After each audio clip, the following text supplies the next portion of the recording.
You know what, I might need another screwdriver for this.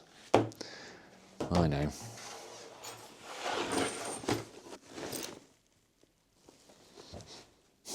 There's never a Phillips head when you want one, is there?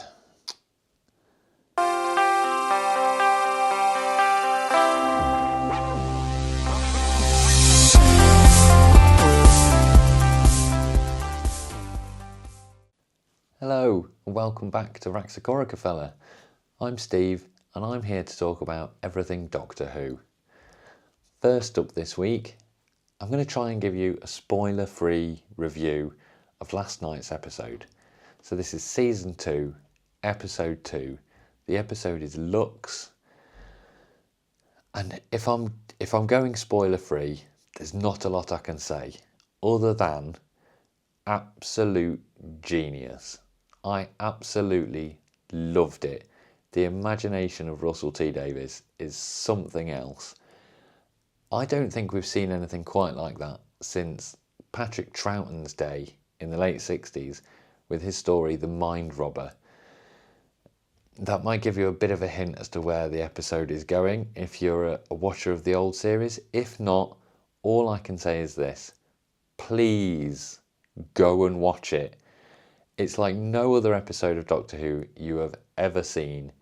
I thought it was funny, it was tense, it was exciting. It was everything an episode of Doctor Who should be, quite frankly. A big bad guy. Belinda's coming along brilliantly as a companion, so it's great to see her in her element. Landing in the 1950s, everyone knows that already from the trailer. Obviously, there's a bit of an issue when it comes to segregation. That's all addressed, and rightly so. I honestly thought it was a genius episode. As I say, please do go and watch it. I thought the writing was great. To fit all of that content into a 45-minute episode, or however long it was, roughly 45 minutes, I think is pure genius on Russell T Davies's part. I know there'll be those out there who don't like it. That's your prerogative. I thought it was genius. And I'll leave it at that. One day soon, I will come back and do more in-depth reviews of the episodes, but I don't want to go spoiling it for you all. So do go and watch it. Thoroughly enjoyed it myself, so I really hope you do too. Yeah, I'm still reeling from it. I need to go and watch it again. That's what I need to do. I really do hope you enjoy it. In the meantime, it's about time we did a little more Dalek Build, don't you think? I'll see you on the other side. Hello and welcome back to the Dalek studio. Here we are with issue 11. As you can see, the usual story, the box with the components, list of the components on the front. What I will say this week, they've done away with the artwork. Where's the artwork? Not to worry. It is a bit of a shorter magazine this week, I've noticed, but how much can you say about the Daleks? We've got 140 weeks to fill, let's be honest. Here we are, the instructions page, a bigger picture of the components that we're going to use this week, and the usual guide of how we're going to fit them. And then on the back, what we get next week, which we want to be a surprise. So, here's the box. Let's see if all the components are in it. There we go. So we've got our components from the issue, and we've got our trusty screwdriver and the trusty battery pack from the first couple of issues. We're going to take a look and bring in the head and see where we can start off. So here we are. Here's the upturned dome as seen in the previous episodes, ready to go. And this week we're looking at the first motor for the eye stalk, which is going to go on these pegs over here, these four here, just next to the nicely loaded spring from the last issue. So first things first, we need to bring in the motor case, the casing there, 4 holes on the side of the unit. We're just going to line them up with the pegs, and hopefully that will sit nicely on there. Next, of course, we need to screw that down, and we've got a bundle of these tiny little AP screws. I'm very glad that this screwdriver is magnetic, because some of these screws can be a little tricky. But that one seems to have gone in pretty nicely. I do try my utmost not to damage the screw heads, but it is quite tricky, I will admit. Second one up.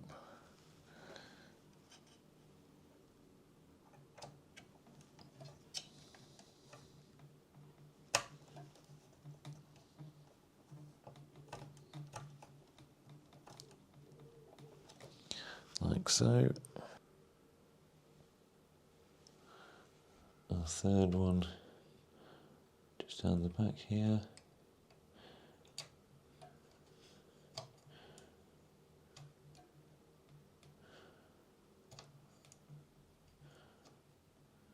Like so.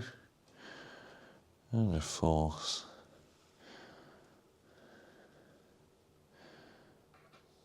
Hopefully in this hole here.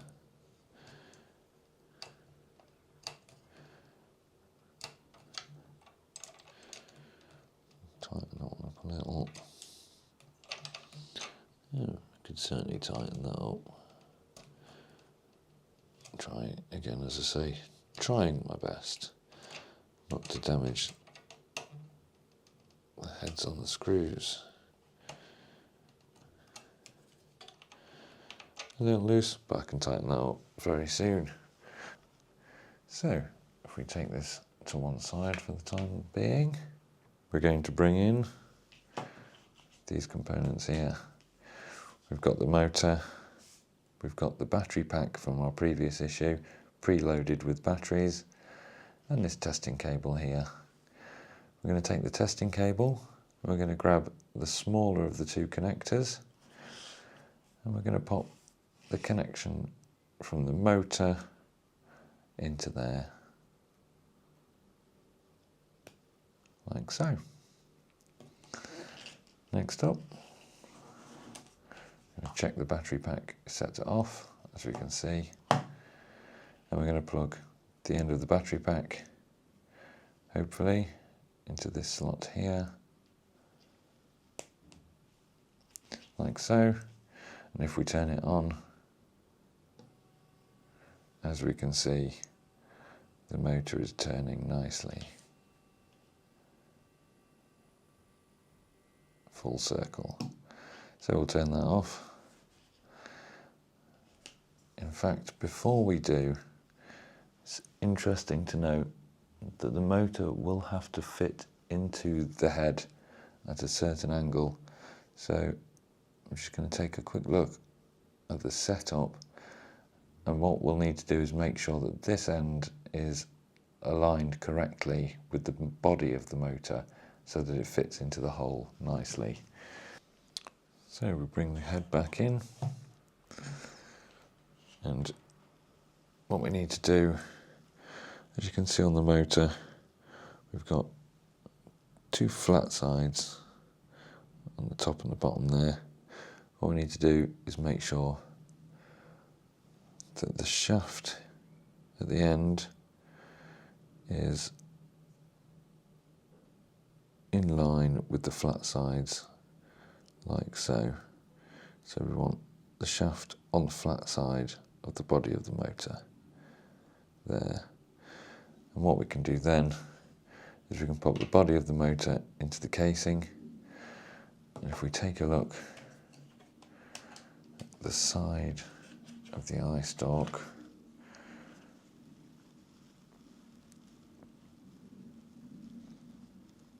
as you can see there are holes in the side of the eye stalk at this end, and the shaft from the motor should slot into one of those holes, just the one at the end there that my thumb is in the way of. There we go. I'm sure that will make more sense as I attempt to pop it into place. So if we pop the shaft through that hole there, slot the motor into place like so. Lovely, excellent stuff. Next up, I've got the lid for the motor casing. Before I pop the lid on, I will just make sure that that body is nice and secure. I could definitely still feel a little movement.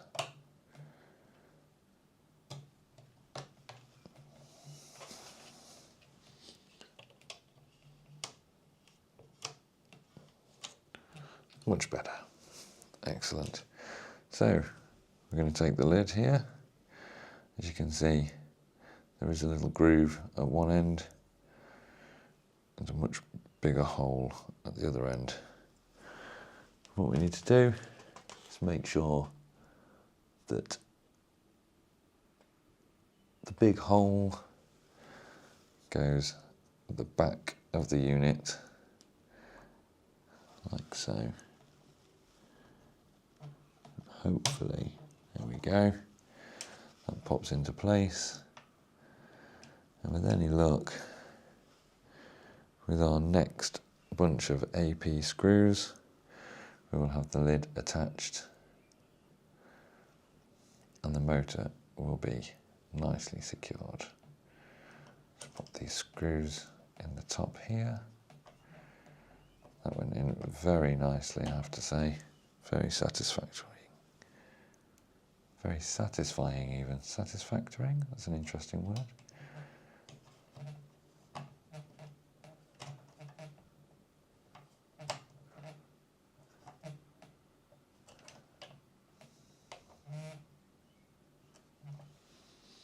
And the third one,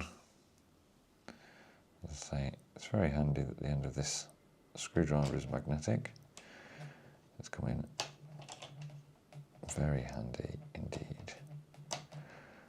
Less chance of losing the screws because they are tiny. And the fourth one, pop on the end here. To excuse the squeaking of the eye stalk. I think he's trying to come alive already.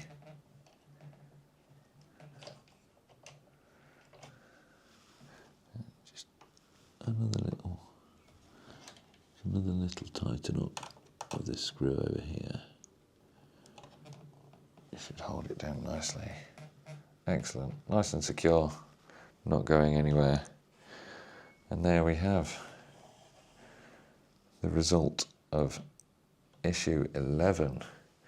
I will just pop the spring back into place.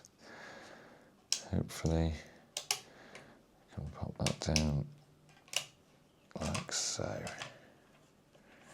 It's just easier to do this build without the spring in place. But now we're back in place. We can turn her over. And the eye stalk is ready for action.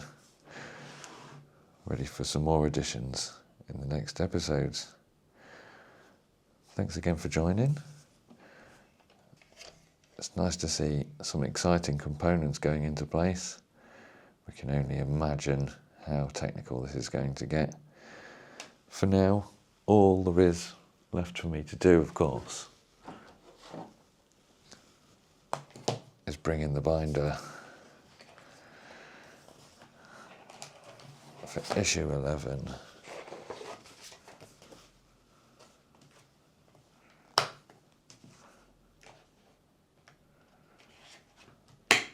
Slide it into place.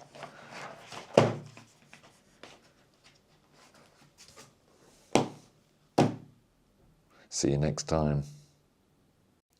And there we go, there's another issue down. These latest issues are very small parts. I know this has been commented on by some other builders out there. I'm assuming, with the amount of issues we've got left, that some of the rest of the build is going to be bigger chunks, because some of these issues are tiny little bits of the build. But hey, we'll see how we get on. it's still coming along, that's the main thing. I'll be back for a bit more Dalek build next week, as well as another spoiler-free review, if you could possibly review something without giving anything away, but I'll do my best. In the meantime, there's still plenty to look forward to. We've still got 6 more episodes of Doctor Who to go. I think this season is definitely outdoing Ncuti Gatwa's first season as the Doctor. That was a bit Doctor Light season 1, so I'm really happy to see more of Ncuti and get a much better feeling of his Doctor and how he comes across. It's great to see a bit more of him this season. As I say, lovely to see Belinda coming along nicely as well. I'm sure there's plenty more of that to come. And of course we've yet to see Ruby, although second appearance of Mrs. Flood. Minor part, not a spoiler, I might add. It's a minor part, but again, just adding to all the mystery of Mrs. Flood. Who is she? What's she about? What's going on? I'm sure we'll find out more in the next few episodes. As I say, I really hope you're enjoying the season. I hope you're enjoying the Dalek build. As I mentioned, I'm hoping for some bigger bits coming this way very soon. We'll find out more in the coming weeks. In the meantime, enjoy the show, enjoy the channel. Thank you very much for the support over the last week. I've had some great comments and some great feedback. There's some planned videos on the way for some of those who've requested a bit of content. I'm working on those. We will get those out to you. But yeah, in the meantime, have a great week. Thanks for all the support. Hit like and subscribe, and I will see you on the other side. Have a good week, guys. Bye-bye.